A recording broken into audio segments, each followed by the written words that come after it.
اسے دیکھ کر میری بیوی کے چہرے پر بھی خوشی نمایاں ہو گئی۔ میں پریشان تھا کہ یہ کیا ماجرا ہے۔ ایک ہفتہ ایسے ہی گزر گیا، میں سب کچھ محسوس کرتا رہا۔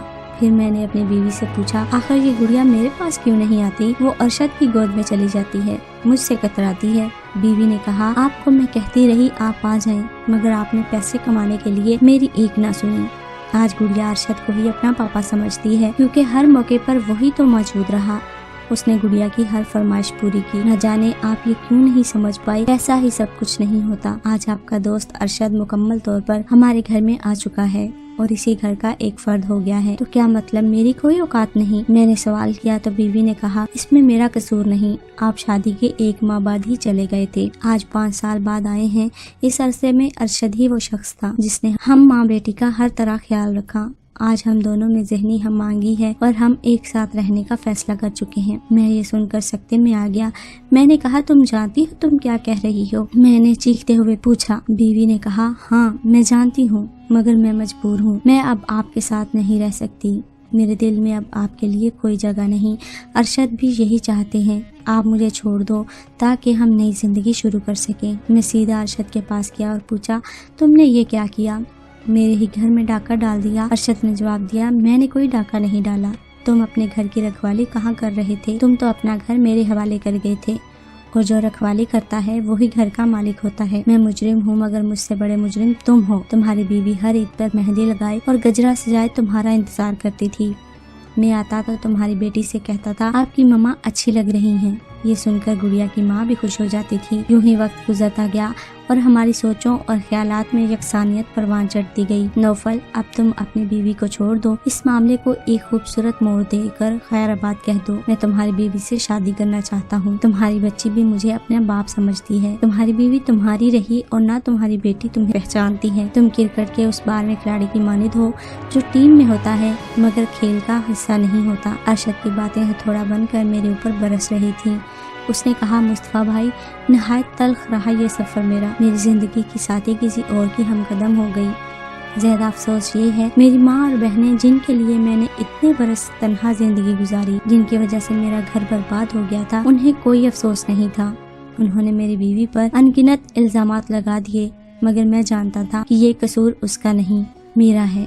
میرے پاس آج بہت دولت ہے، مگر میں حقیقی دولت کھو بیٹھا ہوں۔ میں نے ایئرپورٹ سے بیوی کو طلاق نامہ ارسال کر دیا تھا تاکہ وہ دلہن جو 5 سال تک اپنے پہلے شوہر کی راہ تکتی رہی، اب اسے مزید انتظار نہ رہے اور وہ دوسرے شوہر کے ساتھ ہنسی خوشی زندگی گزار سکے۔ یہ کہہ کر نوفل پھر خاموش ہو گیا۔ آرا کی سڑک پر رات کے 2 بجے سنسناتی گاڑیاں مجھے خوفزدہ کر رہی تھی۔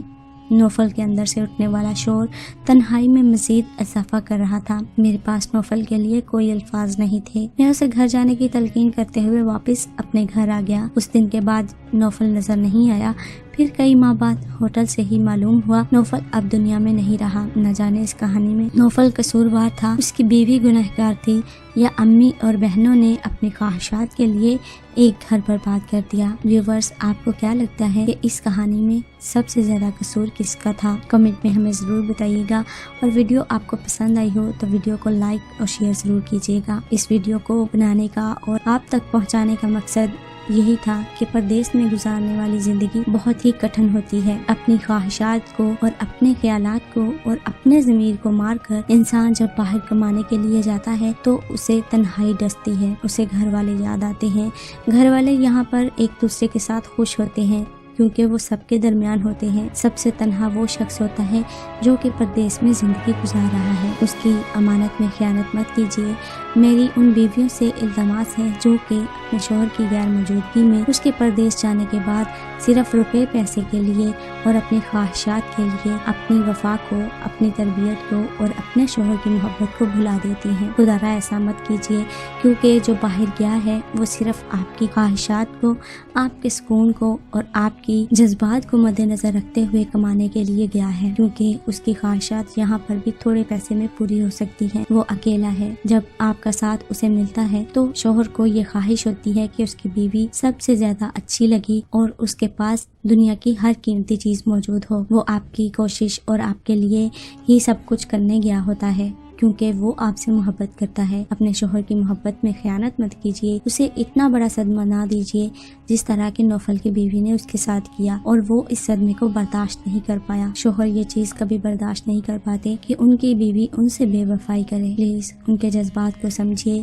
میری آپ سے یہی ریکویسٹ ہے۔ امید ہے ویڈیو آپ کو پسند آئی ہوگی اور ویڈیو آپ کے لیے رہنمائی کا باعث بنے گی۔ ملتے ہیں ایک اور خوبصورت سی ویڈیو کے ساتھ۔ جانے سے پہلے میرے تمام نئے آنے والے ویور سے التماس ہے، جنہوں نے ابھی تک ہمارے چینل عائشہ وائس کو سبسکرائب نہیں کیا، وہ جلدی سے سبسکرائب کرتے ہوئے بیل نوٹیفیکیشن کو آن کر لیں تاکہ ہر نئی اپڈیٹ سے آگاہ ہوتے رہیں۔ ملتے ہیں ایک اور ویڈیو کے ساتھ، تب تک اپنا خیال رکھیے، ہمیں اپنی دعاؤں میں یاد رکھیے۔ اللہ حافظ۔